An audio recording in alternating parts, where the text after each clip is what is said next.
Hello again, everyone. Welcome back to another edition of Ariel Helwani Meets, and what an exciting one this is. We are sitting next to one of the greatest female professional wrestlers of the past decade, one of the most decorated wrestlers of the past decade, the leader of Damage Control, the one and only Bayley. Hello. Thanks. That was How a are really you? nice introduction. It's the truth. Thank you. Thank you. Good to see Felt you. good. You Thank too. you for joining us. So much to talk to you about. You've been doing tremendous work as of late. Really, really fun stuff. And I'm wondering if the version that we're seeing of you now, maybe the less friendly version, the not so nice version, is more closer to the real you as opposed to the huggable, lovable. If I'm really a jerk. Well, not a jerk, but initially when we were introduced to you, you were very happy-go-lucky, Yeah. and now you have an edge to you. Is this one closer, or is it more in the middle? I guess it depends who you are. Like, if you ask my friends, my best friends that I've known since middle school, they'd probably say I'm closer to being a jerk. Okay. But if you ask my nephews, then, Right. I'm the hugger. So maybe a little bit of combo of both, but I'm definitely having a lot of fun right now, and it feels natural. I think it's just like it's been a natural growth altogether in the last 10 years here.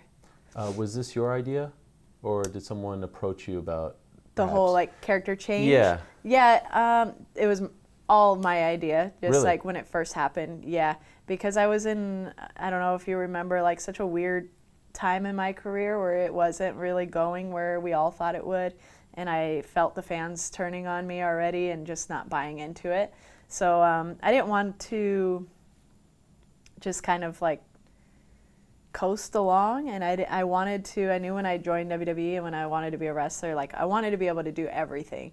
I wanted to be bad, be good, be in a love angle, have this match, do it. I wanted to do everything and ride that wave of the WWE, So I felt it was a perfect opportunity, and the last match I had before the change was, I forget the pay-per-view, but I lost the championship to Charlotte, and then I had to break down and cry, and told me just to throw a fit and cry, and I thought it was so strange, but I did it, and I just told myself I can't come back the same Bayley. Right. So I talked to Vince, and I talked to my writers, and threw out this whole idea of a complete 180 character change, and then he's like, okay, we're gonna do it. But it was 2 days later, so I had no time to really, figure out what this is going to be.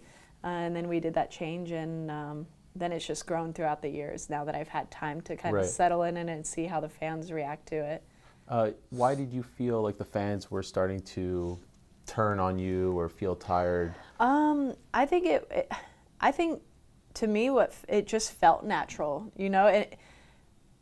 What I was doing that at the time felt unnatural to them, but I think it's because I truly outgrew it, the character I was trying to portray. Because when I was the hugger in NXT and I was super fan favorite, I really felt all these things. I really felt in awe to be in WWE. I felt in awe to be around all these superstars because I was a super fan growing up, Right. But as I got older and as I had more experience and I had won a championship, it's all right, you've done these things, get over it.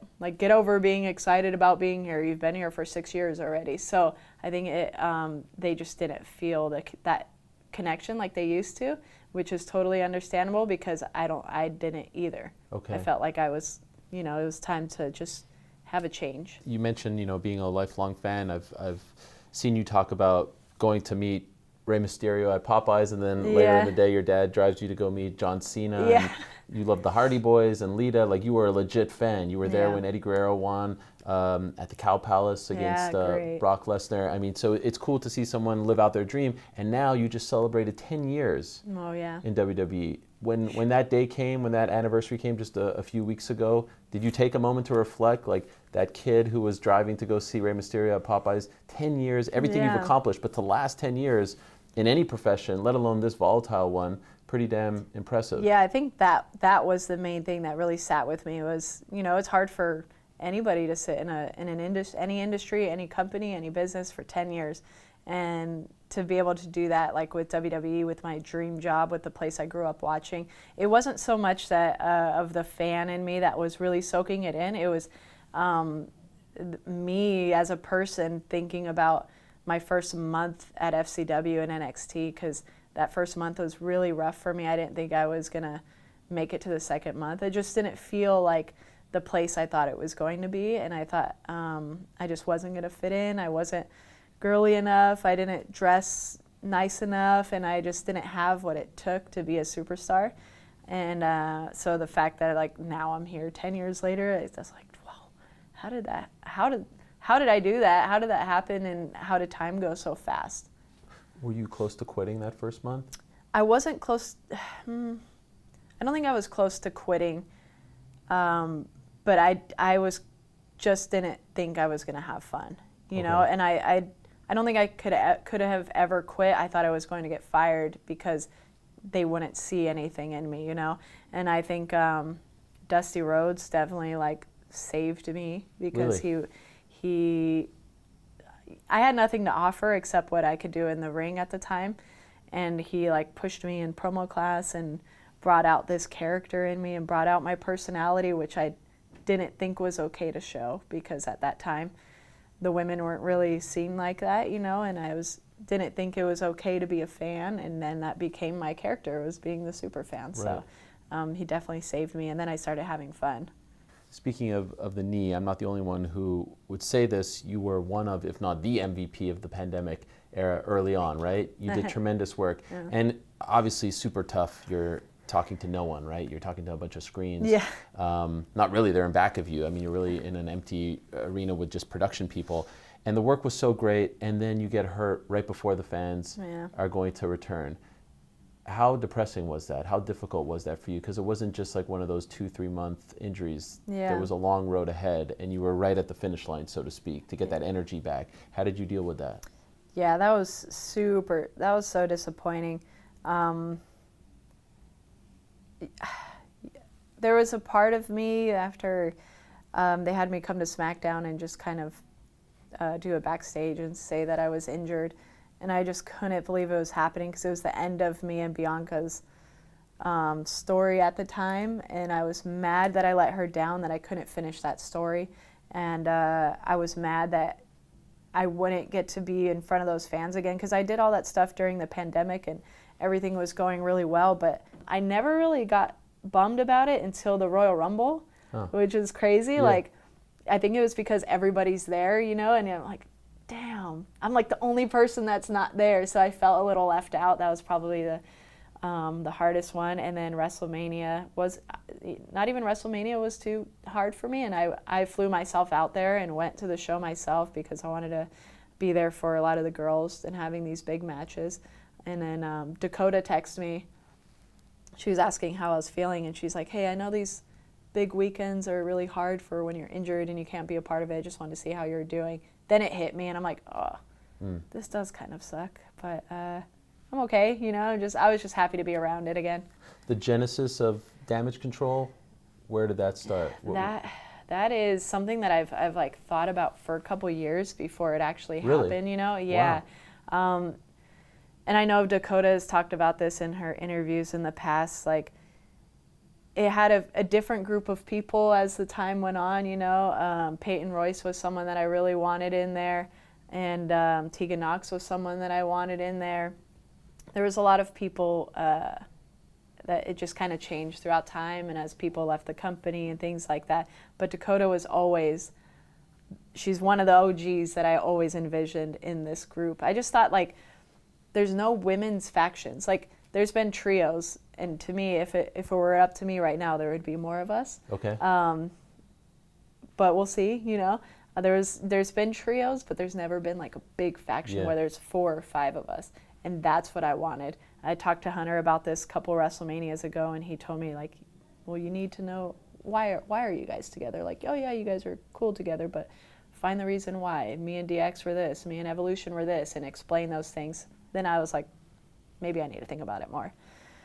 So when I was injured, I thought about it more and shot stuff at the Performance Center while I was there with a group of girls that I really wanted, because at that time I said, I want girls from NXT that I believe are ready for the next step, and that I believe are ready for WrestleMania and SummerSlam and Royal Rumble.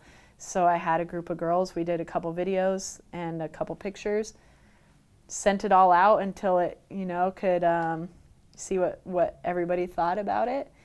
And then people get called up, then people got released, and it just all kind of fell apart. And I'm like, you know what, maybe it's not a good idea. So up until SummerSlam time, I gave a last-ditch effort to Triple H, and that was how this all happened. But to me, Damage Control is just kind of showing the world how much more there is to offer than what you just see on TV every week, Io and Dakota have so much to offer the world that, like, although we're on TV all the time, they're like reserving a lot for their WrestleMania moments and for their SummerSlam moments. And I want to kind of just let them know that they can, like, do everything, just because the spotlights are on certain people. Like, you are born to be here. You are meant to be here and to make history. And I just kind of want to be there to kind of like guide them through. Not that they need it. They're not younger than, we're all the same age. Like, we've all been wrestling the same amount of time. I just want to be the one person that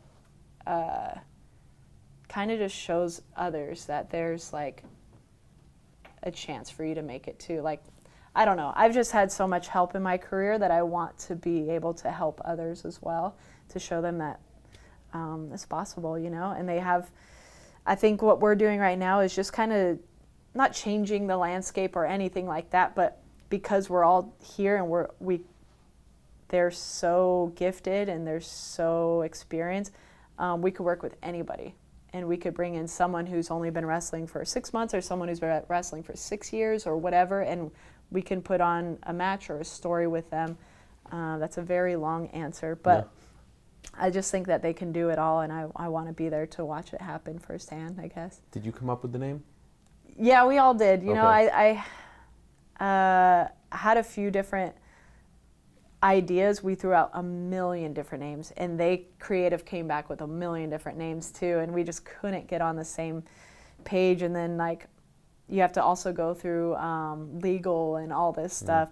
My first original one was I wanted to be called The Now, because I didn't want to worry. Like, to me, I didn't care about the championships I won in the past. I don't care about what happens next. Like, these girls right here and what we're about to do, like, this is all, the present is all that matters. So, like, The Now was my first idea. Why did that happen? It's like there's a show called The Now or something like that, okay. There's just legal stuff. I like the playoff of NXT, like, you're not next, you're now. Yeah, yes. So, yeah, that was like, once I was in NXT, once I was there getting better, I'm like, I need these girls up with us, just because we were like, they could refresh the division and everything. Right. So, then we went through all these things, and I wanted Control, and then that didn't work, and then it just somehow Damage Control finally went through. What's the sweet spot in terms of number of people? Like, if it was up to you, how many people would be? If it was up to me, see, we're so far in now. If you were to ask me at first, I wanted 5. 5. Yeah. And if you could add 2 people, who would they be? Oh, man. I don't want to give it away, Okay. You have 2 people in mind? Yeah, I have people in mind, but if it happens, because I still would like it to happen. Okay. I don't want to give it away. Do you feel like that's possible? Yes. You do? Yeah. Interesting. People who are on the roster now, main roster? Okay. Yeah. Interesting. You're pitching this. Yes and no. Okay. This could be the pitch right here. Well, yeah. Hey, Hunter. Yeah, exactly. Yeah. He's watching, probably. Let me talk to you. No, there's been, like, I've sent a few pitches in the past. And he's like, just relax. Okay. Like, you guys need to get established first. And I said, yeah, you're right. Which we do. There's still so much for us to show the world and establish ourselves first and just get excited. That SummerSlam was pretty much like a week into the Triple H era, so to speak. Yeah. So that show wasn't necessarily viewed as like his complete baby, if you will, but it felt like, okay, he was now in charge. And I feel like you guys represented the fact that he was now in charge. Mm-hmm. Does all this happen if he's not in charge? No. No. No. Not even close? Not even close. What do you think you're doing? What do you mean? Like, is there even a Damage Control? No. No. What? Oh, so what would I be doing? Yeah, like who would you be right now? I would be, to be honest, I don't know. I didn't know any ideas that they had for me. I didn't, even if I asked like creative, they weren't really sure because they were waiting till I was 100% clear. So I had no idea what I was doing. To me, it's like I feel like I would have just fallen back into the same place that I was. Not that that's a bad thing because I didn't get to do anything with the fans, you know, so it'd still all be new to me and I would have turned it up a million. But this to me is what I wanted and what I needed, and even in my career, not just to help Io and Dakota and the division, but like to me it just adds another layer and another evolution, another piece of evolution to my character, to show a different side of me, to show I don't know, it's just more to it than just being me and worrying about me and me and me and me and me. Now I got these girls to worry about, and I love it. It's what I wanted. Is it true that the whole thing came together like on 24 hours notice or Yes. something? That is legit? Yes. Where are you when you get the call? I'm sitting on my couch, and then so I had talked to Hunter the day before. He texts me the next day and it's like, oh no, I wake up to a missed call from him. So then I call him back, and because I'm on the West Coast, all right? It's not because I sleep in super late. And then he just like tells me what had happened overnight, and I was like, he's also, can you be at SummerSlam this weekend? I'm like, you mean tomorrow? Yeah. And he said, oh yeah. I'm like, well, of course. And then I freak out, and I'm in dripping sweat, and What happened overnight? So after we had talked, he had contacted Dakota, he had contacted Io. Wow. And I guess talked to creative, and they figured this whole thing out, and then and that was it. And he just made sure, ran it by me. He's like, is this cool? I'm like, yeah, this is like exactly. I couldn't believe it. I owe so much to him for even believing in me and us in a short amount of time. I sent him one text with a couple videos and a couple pictures, and he was all over it, you know? So I owe him everything for this run right now. It's amazing. You pitch something for like 2 years or have it in your mind for 2 years, and then 24 hours it's like, let's go. Yes. Which might be a tough thing to process, but you guys pulled it off. Yeah. Are you happy with how it all went down? Yeah, that was like such a cool moment. I'll never forget the reactions of like, you know, I was excited to hear how people were reacting when I came out, but to hear Dakota and Io's reaction was like, whoa. It was such you felt the fans feel like, oh, like things are changing, you know, and for the better, and it's exciting and it's fresh and new. I feel like we still have like, there's a lot that we can do to connect with the crowd, you know, or show them who we are, but it's just been, ever since we got here after 24 hours notice, it's been like, bah, bah, bah, bah, bah, bah, bah. So we're all just like playing catch up with the WWE universe, I feel like. But man, it's been wild, and I've been so happy and so proud of them. Do you like where it's at right now, the women's division? Yeah, I think there's so much growth, and what I really want to see is the tag division grow. Like, there's so many ups and downs with that, and mostly downs. They're just it's hard to get tag teams together and hard to keep them together. Like with Io, and not just because Io and Dakota are the champions, you know, like I take those titles very personally because we brought them to existence basically, and Triple H had a lot to do with that too. He helped us do that. So I just think there's so much potential in that division, and I think if we can get that going, it'll showcase more women because there'll be a whole tag division. And I'm very proud of everybody and how it's going right now, but there's still a lot that could be done. It can always get better. Speaking of those belts, your good friend, the former Sasha Banks, won the titles back in WrestleMania of last year. Yeah. Shortly thereafter, she left the company along with Naomi, and she recently popped up in Japan, and you were there. I was there. You were backstage. Now, I saw a lot of people saying like, everyone needs a friend like Bayley. Like were you strictly there just for support? Yeah. How long were you in Japan for? 2 days. 2 days. Yeah. And was it your suggestion to be there with her? Did she ask you to be there? How did that all go down? No, I went there on my own. There was a few of us that flew out there just because she's been there for all my big moments, you know, even as she hasn't been a part of the company and I've made my return and I've had my big matches, like she's there for me. So of course I want to be there for her, and we've done so much together in WWE. So she means so much to me and so much to the wrestling world. Like I have to be there for this moment. I literally flew out like right after Raw, got to Japan 2 hours before the show started. Wow. And raced over there and met everybody there and sat in the crowd and like kind of incognito, you know. It was so magical to be there for her, and I just knew how important it was to her, and she just loves this, you know. Everybody knows how much she loves this and how much wrestling means to her and how much WWE means to her, and she wouldn't be there without WWE. So I think it meant a lot to her that I was able to go, and I made it right back in time, made it back to California Friday morning so I could like fly out for the live events, and it was so worth it. Were you holding out hope or even trying to help? Like there was some hope, I think, when Triple H took over that she might come back. I'll never give up hope. Okay. I'll never give up hope that she'll come back. Do you think it happens? I'll say yes, because I mean, this is her home. This is her dream, and like I love to see what she's doing and what she's going to be doing over the next few months. And she's going to literally take over the world, take the world by storm. But I know this is her home and where her heart is. So, and by her heart, I mean me. So Sure. she needs to come back to me, yes. you know. I need her. I need my travel partner. But I'm going to say yes. Like, I'll never give up hope that she'll come back. Was it close? Honestly, I don't know. She's a little private about Okay. that stuff. Yeah. We talk about a lot, but she's very private when it comes to that situation, you Right. know. But nevertheless, you were there. You went to visit her. You went to support her. And then afterwards, did you guys...